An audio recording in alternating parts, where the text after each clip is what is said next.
Coming up on the Spartan Sports Report, the #1 team in the nation pushed to extend its winning streak to 9 this past weekend. MSU football needed one more win to become bowl eligible, and an exclusive interview with women's head golf coach Stacy Slobnick-Stoll.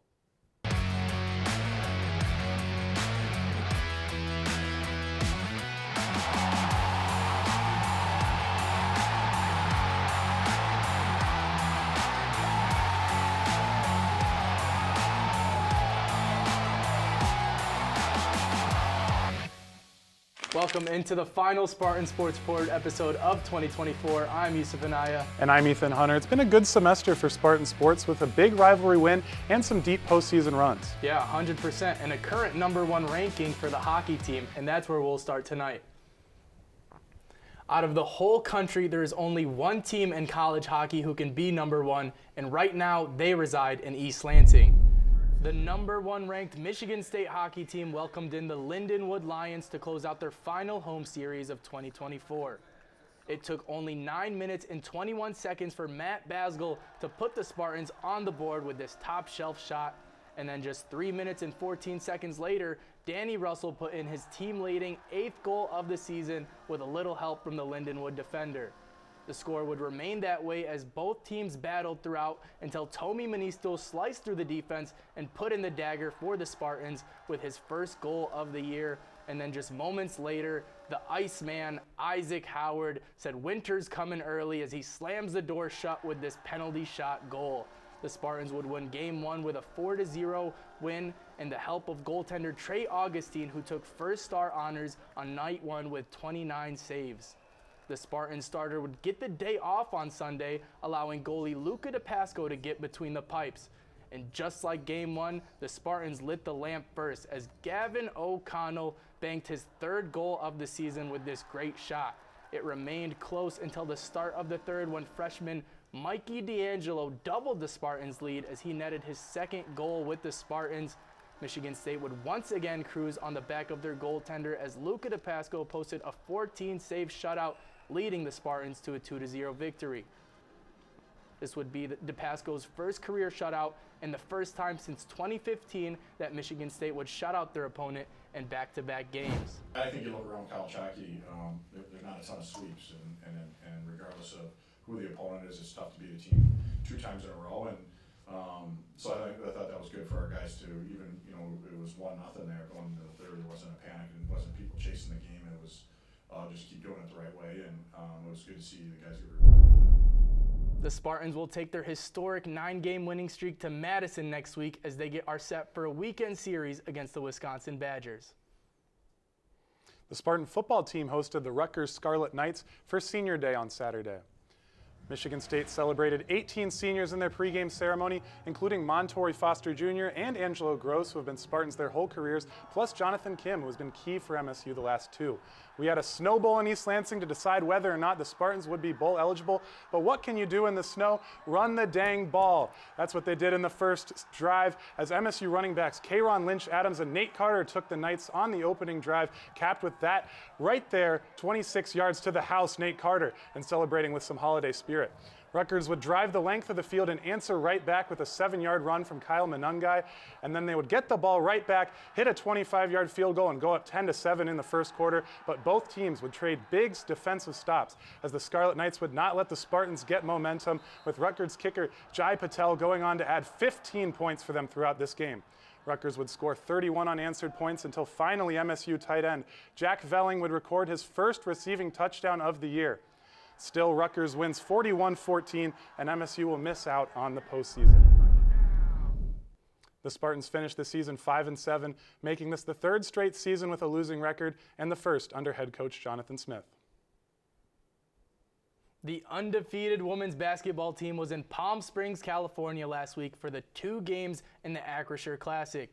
Michigan State first took on Cal, who was also undefeated coming into the matchup. The Spartans overcame a 16-point deficit in the 3rd quarter and ended the game on a massive 36-14 run, earning a 78-72 victory, advancing to the championship game against Vanderbilt. Yet again, both teams coming into that game were undefeated, but Michigan State would yet again be challenged as Vanderbilt held an 8-point lead towards the end of the 3rd quarter. The Spartans used another strong fourth quarter effort to come back and take a 78-70 win. During both these two games, Julia Arol and Grace Van Slooten reached 1,000 career points. The Spartans now rank 24 in the AP poll and will look to continue their undefeated streak on Sunday when they host DePaul at the Breslin. The men's basketball team finished off their trip to Hawaii this past week as they dropped a tough game against Memphis on Tuesday, 71-63. They dropped to the third place game, but it was no throwaway.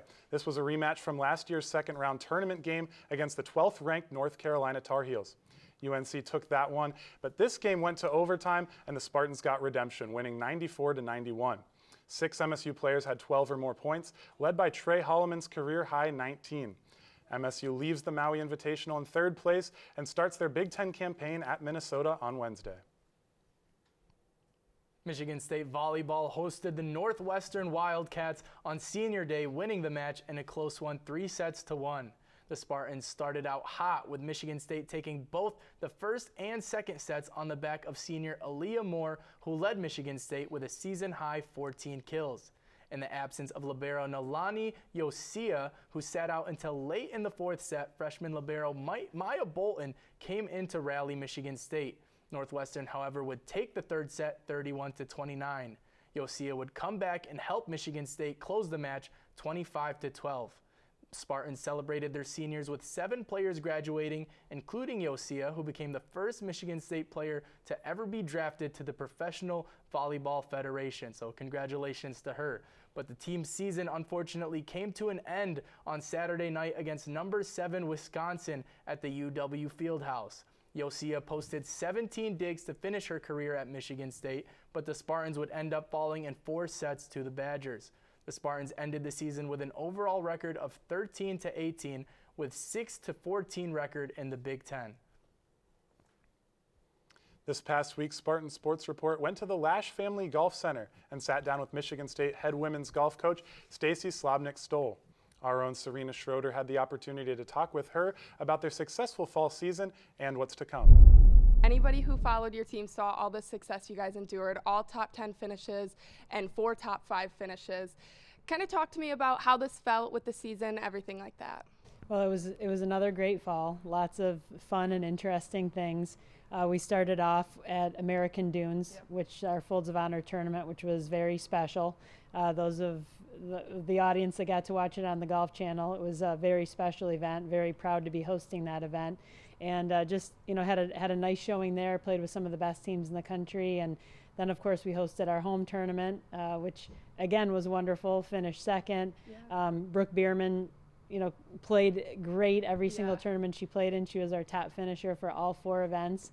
And then we went to UNC Findlay, redesigned golf course. So that was interesting for all of us because we have very, very fond feelings of Findlay. We've won there several times. So seeing the golf course redesigned was interesting. And also our new president is from UNC. Yeah. So got to have a lot of good conversations about, what was going on down there. And then we finished off at Wilmington, North Carolina, one of our favorite events. Yeah. So very solid play. We've got a very deep team this year, probably one of the deepest teams I've ever had in my career, which creates a lot of competition amongst the players. And so we feel very good. We're 22nd in the country of 273 Division I golf teams, and we know we can be better than that, and we'll be working hard in the off season to better ourselves in the spring. It's November right now, but can you tell me a little bit about how your team is preparing for this? I mean, we're here right now at the Lash Family Golf Center, and we've seen quite a few of them outside in the rain almost. What are you guys doing this off season? Right. So in the off season, we go into an 8-hour week. And so we're working out 4 days per week. Forest Acres West is closed to the public, but it remains open for the golf teams. So we have our own private country club, which is awesome, and the players really utilize that as well as the Look and the Fox putting green. Each one of the 10 that are on the team they're very serious about what they do. They want to have the highest team GPA.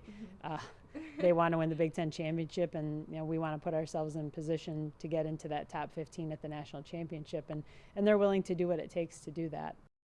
With that being said, the Spartan Sports Report season has officially come to a close. Yeah, Yusuf, it's been a ride, and we will return in January, but be sure to look out for all the content on our social media accounts and the Spartan Newsroom website. I'm Ethan Hunter. And I'm Yusuf Anaya. Thank you guys for watching.